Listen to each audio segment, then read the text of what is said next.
Good morning, everybody. Late morning now at this point, but we're almost done, guys. We've got a few more videos to get through here, to get through the cornerbacks. Got a few more videos to do some cleanup, and then the primer's done. I actually went and had a website added up. By the time I'm done with the videos today and tomorrow, we are going to be at about 24 hours worth of videos covering the 2024 NFL Draft prospects, just individual prospect evaluation. So 24 hours, it certainly didn't feel like it when I was doing it, but it does represent a pretty significant amount of time put into trying to understand what we're looking at here. So later tomorrow, sometime late tomorrow, that playlist will be up to 24 hours. So pretty impressive. All right, let's go ahead and start with Chau Smith-Wade of Washington State, a Cougar. A lot of my viewers are going to be familiar with this guy. 5'10", 184 pounds, 30 and a quarter arms, so he's small. Didn't test very well either, if we're being honest. His only impressive testing was on the broad jump. Bench press was good too, I guess. Big boards. Walter Football loves him and puts him in the third round, but he's mostly in the fourth, fifth. ESPN has him in the seventh. The aggregate has him in the fifth. Pretty decent production the last couple years for Wazoo. He's got 14 passes defensed. Pretty good PFF grades. He had 3 forced fumbles in 2022. So production was all right. But what is this guy bringing to the table here in the positive if he was an NFL player? I think that he's really good at identifying things from zone coverage. If you put him in zone and allow him to watch the play develop, he's pretty good at figuring things out and making a play on what he sees. He's got a quick trigger from his back pedal. His click and close is good. So if you have him in zone, you can allow him to read the play. He's going to read it well, and then he's going to trigger downhill quickly. He's not afraid of tackling, not afraid of getting involved in run support. So he does bring those skills to the table as well. And he's got some experience doing man. He's got some experience doing zone. He's got some experience doing even press man. So he built up a pretty good variety of experience when he was in college. Now, in the NFL, when you're this small and your arms are this short, you're probably stuck playing slot only. I don't think this guy's going to be able to cut it on the outside, given that he's only 184 pounds and he's got 30 and a quarter arms. So that's probably going to limit the value you can get out of him. He also is a little bit of a penalty magnet. He gets grabby, and you can get away with that a little more in college, but in the NFL, you get grabby, you're probably going to get flagged a lot. He doesn't do a great job playing the ball. I feel like his ball skills come and go, and especially when he's got his back turned to the quarterback because he's chasing a guy downfield, not very good at finding the ball in the air. So his ball skills are a little questionable, and his press coverage, while it's not bad, is inconsistent. Sometimes he just misses, and then when he misses, he's in trouble because then the guy's getting big separation early in the rep. I feel like his footwork isn't quite clean enough to stay with the receiver at the line of scrimmage. So he'll probably lose most of his value in the NFL. I think that he will probably work fine as a slot corner in zone coverage, but I don't know what else he's going to be able to do. I don't think he's fast enough or quick enough to play man. I don't think that he's going to be able to play outside at all. So that's just a very limited use case for a player. So I'd say 6th round. I do like some of the things here. I do like the fact that he can tackle. I like the fact that he comes up in run support. I like his high football IQ. But it's not enough until the 6th round for me. Okay, next guy is going to be Jaylin Simpson. And quick disclosure, a lot of people consider this guy a safety. To me, he can do both. He can play some corner and he can play some safety, which, I mean, hey, that's good, right? That's a good start. We like the flexibility and versatility here. So Jaylin Simpson of Auburn, going to be an all-around DB for you. Play some safety, play some corner. He's got okay size. He is a little bit lean, though, 179. 32 and 3/8 arms. That's pretty good. His testing was good, especially the explosiveness. His explosiveness scores were excellent. And he's also faster than average. We're comparing him to safeties here in these percentages, I think. But even if you compare them to defensive backs, it's still pretty good. Big board, CBS puts him right on the cusp of the third round. But then you've got some fourth round, some fifth round here. The aggregate puts him in the fifth. The performance over the last 2 years has been statistically fairly good. Good PFF scores. 6 interceptions, 8 passes defensed. So he's putting up numbers for that Auburn defense, doing some positive things for them.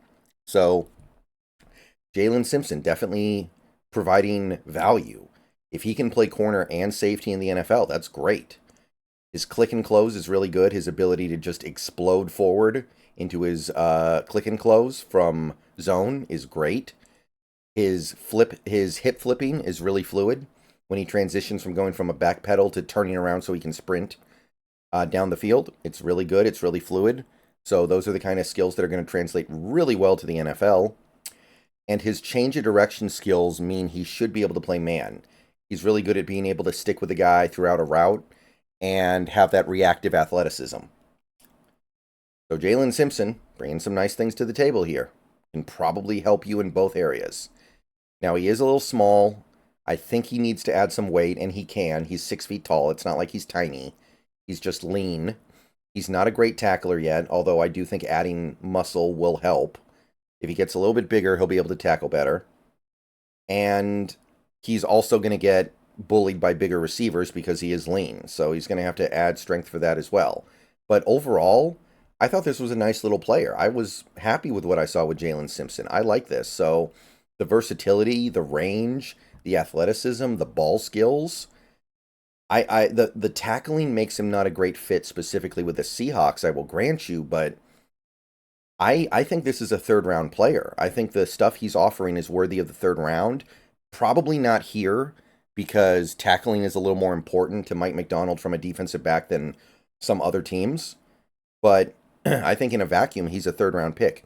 By the way, his tackling flaws might be fixable because he is so lean. He can add muscle, he can add weight, and he can get better at these things. So I like Jaylin Simpson a lot. In a vacuum, I do think he's like a late third rounder. Now, I don't think Mike Macdonald will value him that way, and I don't think this defense will value him that way, but the versatility is undeniable to me. All right, final guy for this video is going to be Dwight McGlothern. Dwight McGlothern of the Arkansas Razorbacks. 6'2", so he's tall, but he's also very lean. 185 pounds, 30.5-inch arms. So, I mean, he kind of loses some of the value of his height with his arm length. 8 5/8 hands. Testing was, well, he's quick to accelerate to his mediocre top speed, but the explosiveness basically doesn't exist. This is depressing. 32-inch vert, 9'7" broad. That's bad. That's rough. Hard to get around. CBS randomly loves this guy, by the way. They put him in the mid-second. I don't know why. ESPN puts him in the late fourth. PFF puts him in the fifth. The database puts him in the sixth. So, little all over the place here. Was much more productive in 2022 than 2023. But big-time ball hawk. 7 interceptions over the last 2 years. 16 passes defensed. Had great PFF grades in 2023. He just didn't produce as much. So it's not like he was playing badly. He just played less. Excuse me. So make of it as you will. So because he's so tall, he might be able to play on the outside. Although, more on that in a second here. His ball production is really, really high and has to be appealing to a lot of coaches out there. I like his click and close, his ability to plant and go when he's in his back pedal and transition from a back pedaler to a sprinter is quick and rapid and powerful. So even though he's not explosive, I think his reaction time coming out of his back pedal is good. He's good at reading the quarterback's eyes, and then he uses the information gained from reading the quarterback's eyes to go make a play. Really good at that. He does commit a lot of penalties. He's not very good at press. Not that I'm really worried about that because I don't think the Seahawks are going to be doing a lot of press this year. And generally speaking, I think press is starting to become a little bit less valuable in the modern NFL because it feels like less teams are using it because they know they're going to get too many penalties and get beat too much. He's not interested in coming up in run support. Seems pretty checked out on run plays. Makes business decisions. He's going to get beat over the top and he doesn't really have the ability to recover because he doesn't have straight line speed. and there's no explosion in him whatsoever as an athlete, so it's going to be tough for him to do stuff like man coverage. So overall, he stands out a little bit as a taller cornerback, but when your arms are this short, does that even really matter that much? So he's a reasonable fit for a cover 3 zone. He doesn't tackle very well. He's going to get a lot of penalties, can't press, doesn't have speed. Like early 6th round, probably for me. I think there are some things here that are nice, but early 6th round, I can't go higher than that. A lot of this stuff will probably not translate to the NFL level. All right, so that's it for this video. Just got 3 more left, and then we are done. We are done for the position, and we are effectively done with the draft. See you guys soon. Go Hawks. Let me know what you think of these 3, if anything. Just trying to find the diamonds in the rough here.